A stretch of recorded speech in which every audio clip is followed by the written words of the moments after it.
Good evening and welcome to Monday Special Citizen TV Town Hall.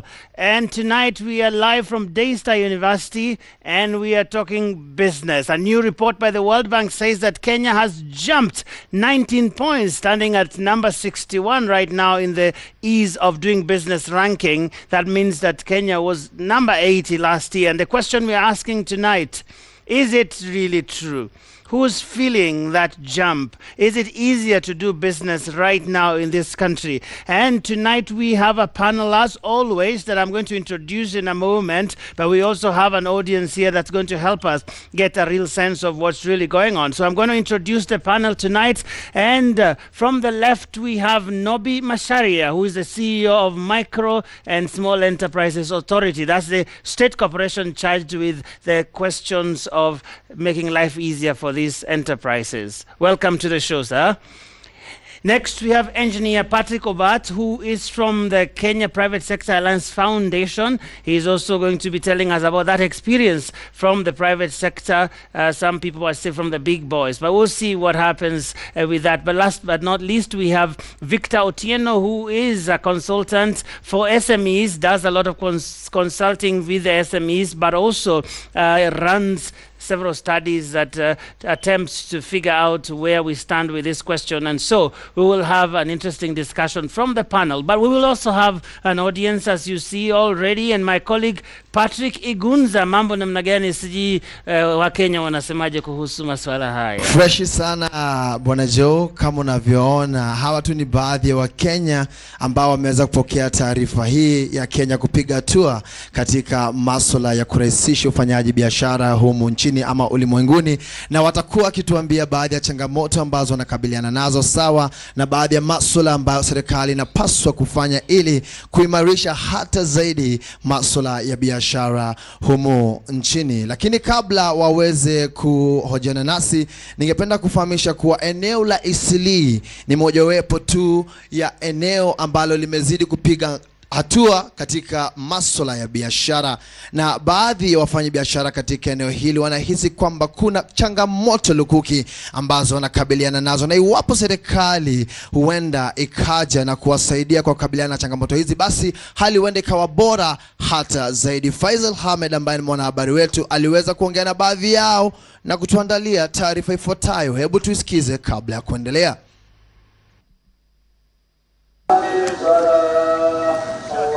Eastleigh, arguably Nairobi's business capital. What was once a sleepy residential neighborhood in Nairobi's Eastlands has now morphed into Kenya's commercial hotspot. Though its real value is not known, it is estimated that Eastleigh hosts investments worth billions of shillings and contributes at least 30% of the taxes collected by the Nairobi county. With over 65 malls, Eastleigh is where thousands of wholesale and retail traders thrive. Despite the hive of activities, Eastleigh has its own fair share of problems. Chief among them, traders say, is structures. There are so many buses are blocking the roads. They're blocking the entrance of the shopping malls. You cannot go freely. You cannot have a free access to the malls to get to go and buy and move freely. Unhinged matatu operators are not the only problem Eastleigh has to deal with. The infrastructure here is wanting.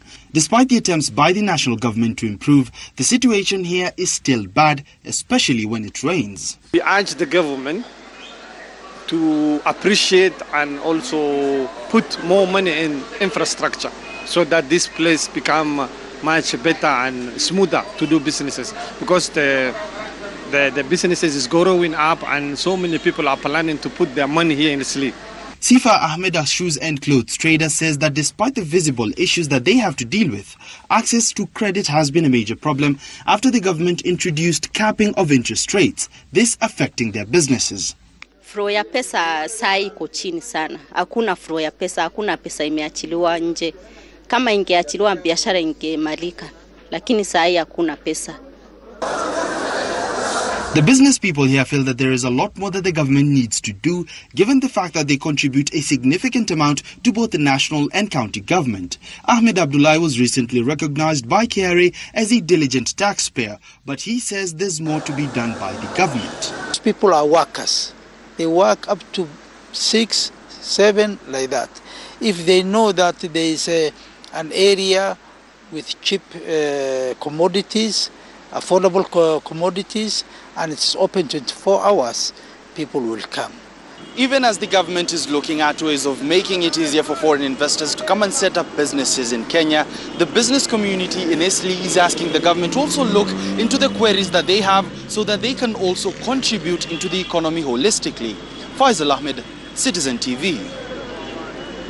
Naam, ni taarifa yake Faisal Ahmed ikiashiria jinsi hali ilivyo katika eneo la Eastleigh. Kando na hayo ni kwamba kuna baadhi ya wafanyabiashara ambao wamejumuika nasi siku hii ya leo hapa katika eneo la Daystar kumradhi, na wako tayari kuzungumza nasi. Kuna wale ambao wametoka sekta ya burudani, ukipenda ni ma DJ wako miongoni mwetu hapa. Kuna wale ambao ni wapigaji picha ambao wanahisi kwamba taifa hili lina mandhari ya kuvutia sana katika biashara yao. Kuna wale ambao pia wanaendesha matatu na pia wanamiliki matatu, ni wafanya biashara tajika katika sekta hiyo ya uchukuzi, na wako tayari kutuambia ni yepi ambayo wanakabiliana nayo na ni jinsi gani serikali inaweza ikaimarisha hata zaidi sekta hii ya uchukuzi. Alafu kuna baadhi ya wale ambao wamejumuika nasi ni wanafunzi wa masuala ya kibiashara na uchumi, pia watakuwa wakiongea nasi. Alafu kuna wale ambao ni waendeshaji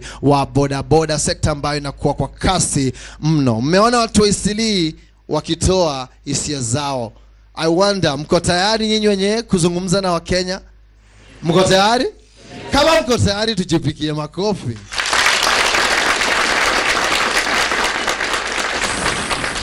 Sindio? Hapa hakuna kuogopa, ni kuongea kwa hali ambayo tutaweza kueleweka, so that at the end of it all tunakuwa na meaningful conversation. Now sio nitarudishia mwenzangu Joe kwanza aweze kuongea na wazito hapo mbele, alafu tutarudi. Ikifika part yetu tujiachilie, au sio?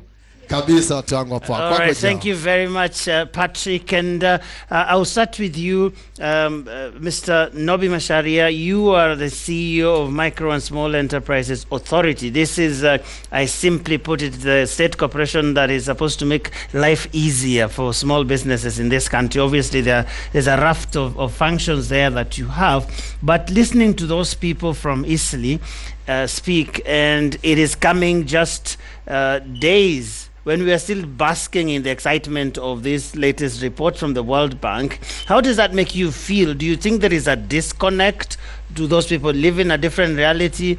Or is this World Bank report meant for a totally different group of people? No, thank you, Joe, Ageo.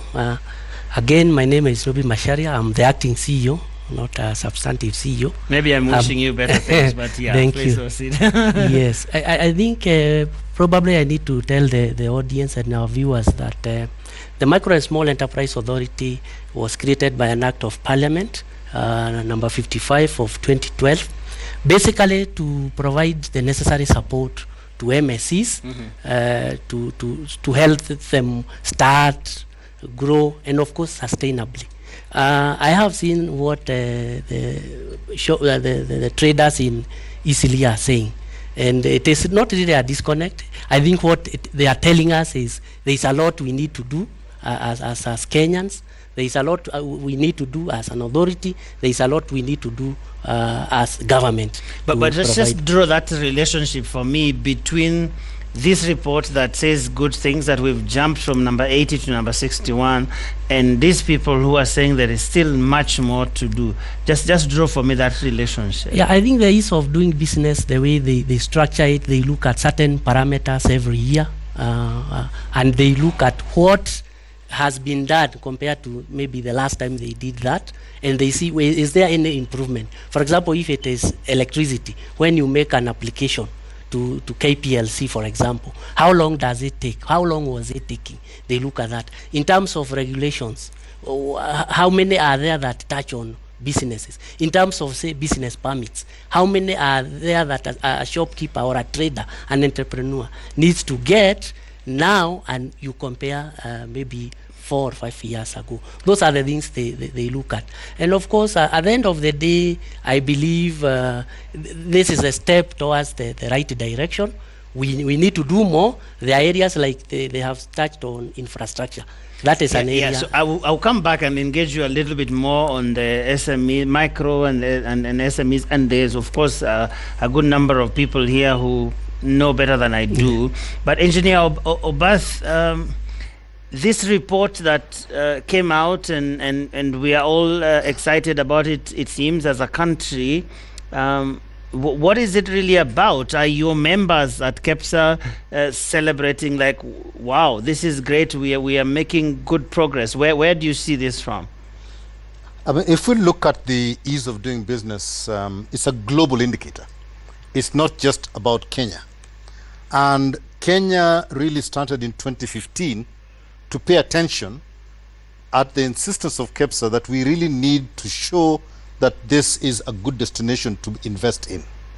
So it was looking at it from that angle that we pushed and agreed with the government to start changing the perception of the country to the investors from outside to come into Kenya to invest in this country. So we chose the global index done by the World Bank as a good indicator to compare ourselves with other countries. And that indicator has 11 parameters. And those 11 parameters are measured across all the countries across the whole world. I understand that perfectly. So the key thing here is that when you look at them, they are items that will not affect the average person directly in terms of the way they do business, because a lot of the things that surrounds me as a businessman here are day-to-day things like, you know, the cleanliness around that here. is what is where I'm coming with this. So why is it such a big deal? I mean, if it is only meant to make people who are coming here to look at our country favorably, and yet you have people who do business here who don't seem to think that it is such a big deal. Is it really a big deal? I think if we look at some of the derivatives that have come out of it, in 2012, 2014, and 2016, the World Bank did what you call a subnational ease of doing business, which looked at 11 counties across a period of 6 years as we were trying to measure the impact of devolution on the country. Because the devolution was one of the things that was supposed to make it easier for us to be able to work as a country. Yes. And it used 4 of those 11 indicators to basically measure 11 counties. And if you look at those, and I'll just refer to them because I asked for them because of anticipating the question you're going to ask me. You will find that they used four key things: starting a business, dealing with construction permits, registering property, and enforcing contracts. Now, those are the only things they looked at. So when you look at those ones, for example, the best county in enforcing contracts was Busia. Yeah. The best county in registering property was Nairobi, because of the digital the digital framework they have. And dealing with construction permits was Kisumu, and then in terms of starting a business was Uasin Gishu. What needs to happen, I think, for these to still down into the country so you can touch and feel it, is to begin to get these same indicators measuring all the counties in the country. So I think where is that conversation? Because at the end of the day, I mean, we've been doing this for a while. Yes. And I mean, even if you check the last 5 years, and we've been saying, oh yeah, we are getting better and that sort of thing. But at the end of the day, is it really not about the people who live in this country, who do business in this country? Why isn't there such excitement about taking this down to where it really matters? That's really what I think a lot of people will be wondering. I think that's fair comment, and I think we have to translate this and begin to measure inside Kenya itself where it touches people, and that is at the county level. So I fully agree with you that we need to now take it back into Kenya and measure it. But I think there is a different way of measuring so that every Kenyan is touches and feels those indicators. And I was looking at this the other day, and one of the countries that has done it effectively is actually India. And what they've done, they've used what is called the ease of living. And the ease of living measures certain things that are you will touch and feel in your own house. And again, looking at that, it talks about public open spaces that are available, the use of land, power supply, the ease of transportation and mobility within the city, the water supply, the assurance of water supply, the waste management, right? Solid waste management, pollution. So if you look at all those elements, those are things that I think if it happens, will touch most of us and we can see it on a day-to-day basis. Okay, Victor, you have been doing this, I imagine, a little bit more independently, so to speak. From someone who is a dispassionate observer, just looking at what is going on, you've done quite some studies in this. What do you see between this index that we are all talking about and what most SMEs, what most business people who live in this country, who constitutes over 90% of the business community, if you were to define it that, are really feeling? I think the ease of doing business index is good in the sense of an investor looking at a country, looking for where to place their money. But I hold a divergent view in the sense that we know the problems that SMEs face. So this is access to finance, this is access to markets, this is lack of information, a bit of lack of skills. And these are the indicators that we should use because they touch on the day-to-day life of an SME. So in 2017, coming 2018, we did an SME index touching on these parameters that really affect SMEs. And this is the point where we need to, these are the parameters that we need to use to gauge the effectiveness of, let's say, government policy on SMEs, access to finance on SMEs, because these are really issues or parameters that affect SMEs on a day-to-day basis.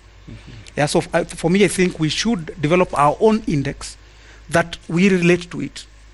Yeah, so SMEs across Kenya have issues to do with access to finance, have issues to do with access to markets, have issues with unsupportive government policies. So can we gauge ourselves based on these very pertinent issues that are affecting SMEs, so that every year we gauge ourselves, has the policies improved? Yes or no? And we are not answering from the government points of view, but asking SMEs, are you satisfied with the way taxation is done?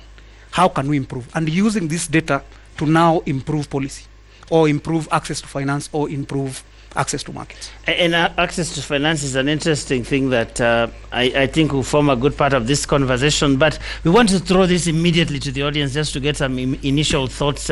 My colleague Patrick, wananchi sijui wamesikia nini na wanahisi nini kulingana na maoni ambayo yametolewa huku? Naona tu hapa wengi wao wanatikisa vichwa, labda kukubaliana na hoja ambazo zinatoka kwa wataalamu ambao tumeweza kuwaleta hapa, na nachukua fursa hii kuongea na baadhi yao. Labda mkiniruhusu tu nitaanza na kundi hili ambalo ni wenzetu ambao wanaishi na ulemavu, lakini pia ni wafanye biashara, na kuna mmoja anajiita Eli ama ni Eli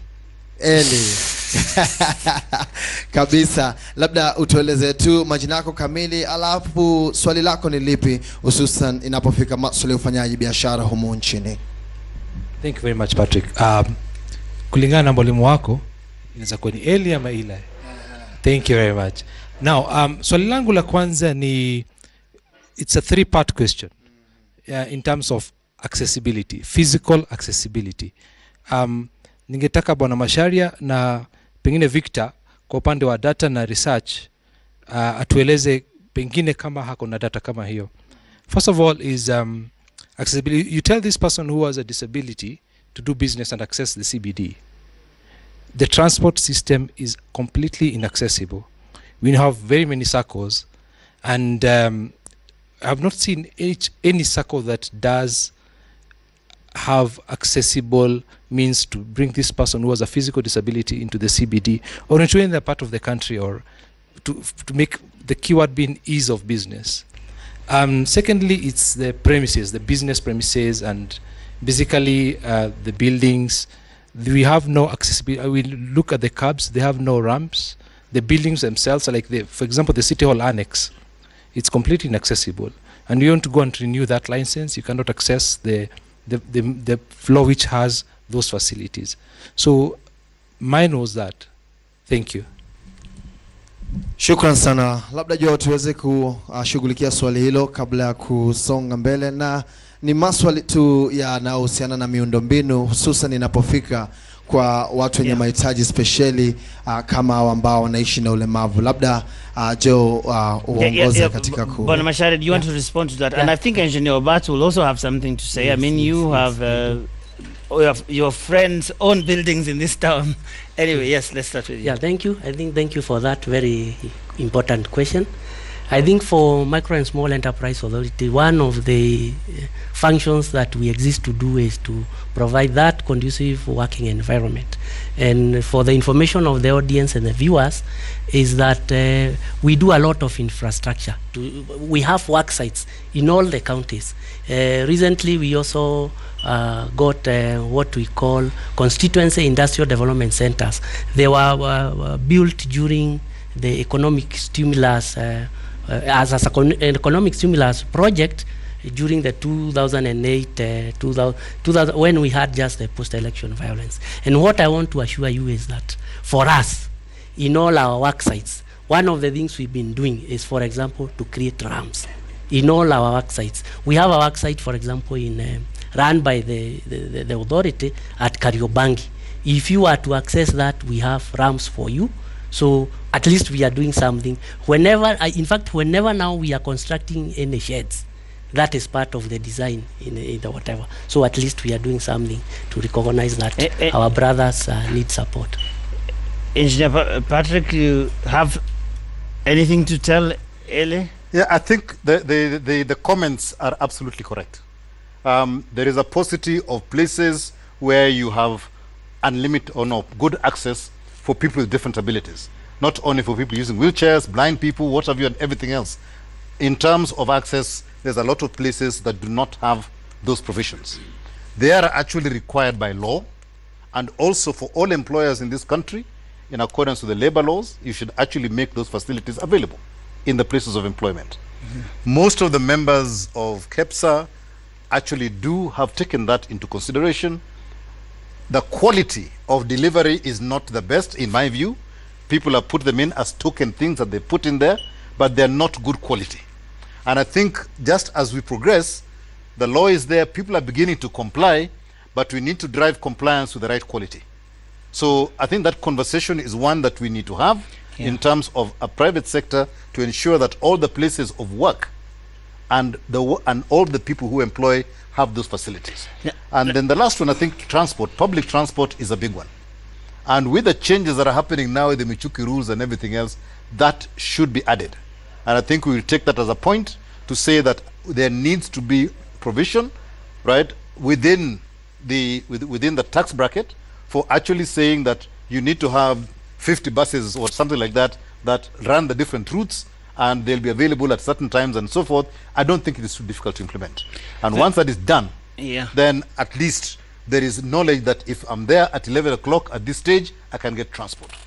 And I think that is not difficult to implement, and I think it is something that we'll take up with the government. Now, Victor, how serious is this as an impediment to business? Because they're saying, I mean, there's a sizable number of us, and we are out there, we are trying to renew all these permits, we're trying to access buildings, because business is also about ease of physical movement. I think as a country we need to move to a point where we use data to make decisions. Like Eli has just pointed out, something that needs to be picked up, and it's random. I think we need as a country to move to a point where we systematically collect data and have conversations with the SMEs. And probably I think an index of some sort.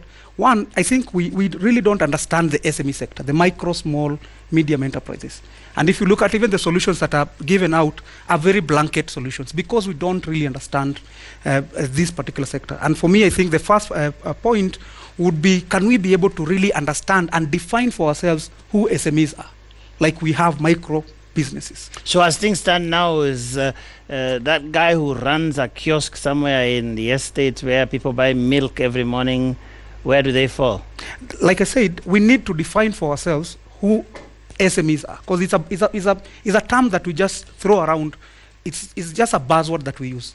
But can we decide like today we are going to do a mapping, the way we do population, to know how many people are in this country. But you know, we have the right person here. Who are these people that you are talking about? I mean, your authority deals with micro and small, medium enterprises and all of that. What exactly is involved here? That guy I talked about who runs a kiosk, or even someone who does a hawking business, do they fall in any of those categories? Yeah, for the micro and small enterprises, through the Act, the definitions recognized by law, and there is the definition for micro based on the number of employees. Actually, it's 1 to 10. Yeah, less than 10. Yeah, less than 10, and 10 to 50 is what we call small enterprises. You can also look at the turnover and also the investment levels in terms of definition. Of course, globally you'll find various kinds of definition. Our micro may not necessarily be the same as that in the US or in South Korea, but at least we have a definition. So that kiosk person? Yes, it is a micro, given if we use employment as the criteria to define the micro, because he's one probably, or he has a few employees who are less than 10. Mm-hmm. Even in terms of investment, he still falls under the micro. So there is a definition of micro and small enterprises that is recognized by law as it is now. Patrick? Kabisa Joe, masuala ya biashara ni masuala ambayo yanagusa maisha ya Wakenya wote kwa ujumla, wazee kwa vijana, wadogo kwa wakubwa. Miongoni mwetu ni kijana na chipukizi zaidi, anajiita Vincent Movin, ambaye ni mpigaji picha, na nilipozungumza naye kabla ya kipindi kuanza alisema kuna issue moja, kudandiwa. Acha atuelezee Joe historia ya kudandiwa. Ni mavedi ama ni akina nani wanawadandia? Hiyo kudandiwa sasa ni kufanya nini? Ni kushikwa. Ni mpigaji picha. Okay. Anashikwa. So he's being arrested when he's okay. Exactly. Okay. So tueleze tu Yongori ni aje na venye anacheki governors wako. Ama sio Kibronch? Kweli. Hi guys. No, naitwa Vincent, or Venus Photography. I'm a photographer, I myself. Na tuko na shida moja kama maphotographer. Sonko alisema ukiwa tao unaweza shoot any day, from Monday to Monday is a shooting day. But on a Sunday, ukiingia pale tao ati una shoot, my friend, nikubaya. I personally sina kamera juu nilidandiwa na masanse, and then they were asking me for 10,000 shillings. So sikuwa na hiyo 10,000, nikamwachia ende na kamera jipige selfie. I hope you send some translation. So masanse ni mavedi ni policemen, au sio? So anasema venye alidandiwa when he was arrested, venye alishikwa Joe na wazito wengine, he was asked to pay 10,000 bob, na hakuwa na hiyo cheda. So akache hiyo menje zikaenda na makarao. So na yeye ni youth man, itakuaje maze? Joe, I will not ask any, I don't know whether anyone wants to speak Sheng up here, but Patrick, let me ask you this as I tried to figure out what Sanze is. that do you also speak for small businesses of that sort? Actually, it's a discussion we were having earlier on before we came on the program. If you look at the representation of micro and small enterprises in this country, when the last time I looked at it, there were over 1,800 associations across the whole of Kenya. This is representing the interests of the individual, and they're federated in different ways. Okay. There seems to be a problem with your mic. So the great point you're making is not going on air. So just give me a second as I speak to Nobby Macharia here. I'm sure you have thought a little bit about our friend over there with these pictures. You could just get your mic up like that, yeah. So if you just answer that question about, this is a small business, someone just taking pictures and he's arrested. Is that the kind of thing you get a lot? Yeah, I think as an authority, I think we get a lot of this, and I also need to inform the viewers that one thing we also encourage is that we work with what we call an association model. The Act created what we call a registrar of MSCs. We are yet to operationalize it, but at least we register associations based either on sector or regional based, geographical, and right now it is being done at that's all good, but is there a way you engage, whether it is with the city, county government, whether it is police, whoever it is, about what small business people might see as harassment, that I am trying to do my business here, someone is asking me for 10,000 and taking my cameras? What is that structured thing? Because that gentleman is looking for an answer that he can take home. I went to that program and I've got this answer. Yes, I was coming to that. You know, when you are individual, sometimes it becomes very difficult, even when you are lobbying for anything.